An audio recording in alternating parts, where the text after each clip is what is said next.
Hi, my name is Anthony, and I'm an account manager for Providence's Integrated DME Services program, or IDS for short. Today, we'll be going over the proper workflow for a caregiver like yourself to dispense a DME product to a patient. This process is going to be used every time you take an item, such as a two-wheel walker or a shoulder immobilizer, from your IDS stock to dispense to a discharging patient. Let's get started. Your DME closet is specific to your department, and you should never take items from another closet unless you've received permission from your account manager. Remember, your inventory on hand is tied to the use of this application. Your stock will only be replenished based on what was recorded in the application. Your iPad will have a designated location that it should always be located. If you dispense a product, return it and plug it into the charger. Your iPad's passcode depends on your location and will be given to you upon completion of the Breg login SharePoint form. The app we use to dispense is called Breg Vision. Open the app and you will land on the login screen. Your username will be the same that you use to log into the computers in your clinic, either an employee number or your first name dot last name. Today, we will be using the test admin to log in. The password to log in is not the same as your employee login. Your password will be given to you upon completion of the Breg login form. After login, the app will ask which closet you will be pulling DME products from. You will only have access to the closets that you are associated with. When a DME order has been put into Epic and signed for by a provider, it will automatically populate into the scheduled screen. If your patient hasn't populated, verify that there is a DME order in Epic and you are in the correct closet. Once verified, you can also refresh the screen by dragging down with your finger.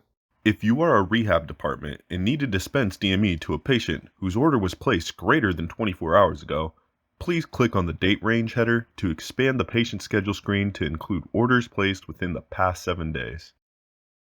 Verify your patients using 3 patient identifiers before selecting them in the patient schedule. The dispense screen automatically pulls information on the patient from Epic when a DME order is entered. Their first name, last name, email, MRN, and date of birth will be pre-populated. If the patient does not have an email in Epic, you can type one in manually by adding it into the blank field. The patient's receipt will be delivered via email to the listed email address. The first hard stop will be at the provider dropdown. There is only one option in this field, refer to patient chart, which will be used for every patient. Leave the insurance payer, fitter, and note fields alone. Once patient information has been verified, we are now ready to dispense a product. Be sure to fit the patient first before moving on to scan a product to ensure you record the correct sizing. Once you have fit the patient, it's time to scan the product into the iPad.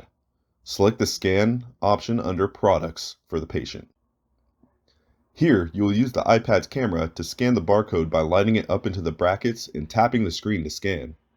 You will hear 2 distinctive sounds when scanning a barcode. You will hear for a valid scan. You will hear for an invalid scan. If you scan the product too many times or need to remove a product from the order, simply swipe left on the product that needs to be deleted and push on the delete button. In the case that the item is not being picked up by the scanner, you can manually add a product by pushing on the manual entry button. On this Add Product screen, there will be a list of products that your closet carries. Select the item that needs to be dispensed to the patient, then push the Add Product button. Verify the product code matches the item you are dispensing, and make sure the laterality and size is correct. After selecting the product, the next hard stop will be the laterality dropdown. Which side of the body the product is going to be fitted to must be specified before collecting a signature. Please note, whatever item you scan out is what we bill the patient for, and what we ship back to you for inventory replenishment.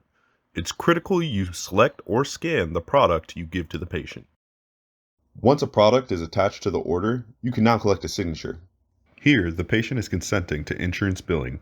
Legally, as a medical caregiver, you are required by law to inform the patient that if they have insurance, we will attempt to bill. It is important to note that the patient will be responsible for any costs that the insurance does not cover. Scroll up on the top half of the screen to show the consent form. then hand them the iPad and collect a signature. If the patient cannot sign themselves for dexterity, cognitive impairment, or if they are a minor, select the Authorized Representative checkbox and have the representative that will sign for them fill out the following fields and have them sign instead. For isolation patients, caregivers can sign on behalf of patients after receiving a verbal consent. Always provide supporting documentation and the patient's chart when giving consent. Select the Confirm button to seal in the signature. Confirm once again that the patient wants the product. If the patient confirms they need and want the product, hit the Dispense button to finish the process.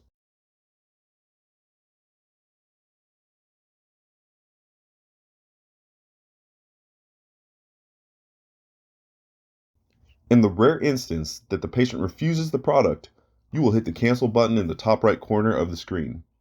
Do not hit the Refuse or Q buttons. Neither of these buttons are relevant for Providence's use of this application. If you have dispensed the product and the patient either leaves the product at the clinic or department or refuses it after finishing the process, reach out to your manager or designated super user and tell them you need a DME dispense deleted. They will reach out to our team to finish the process. You are now up to speed on dispensing a DME product through the Providence Integrated DME Services program. If you run into issues with the process or iPad that were not discussed in this video, reach out to your super user or directly to your IDS account manager to resolve the issue. Thank you for taking the time to learn the process, and remember, your inventory numbers are tied to the use of this iPad. The more diligent you are with using the iPad, the better care we can all provide for our patients.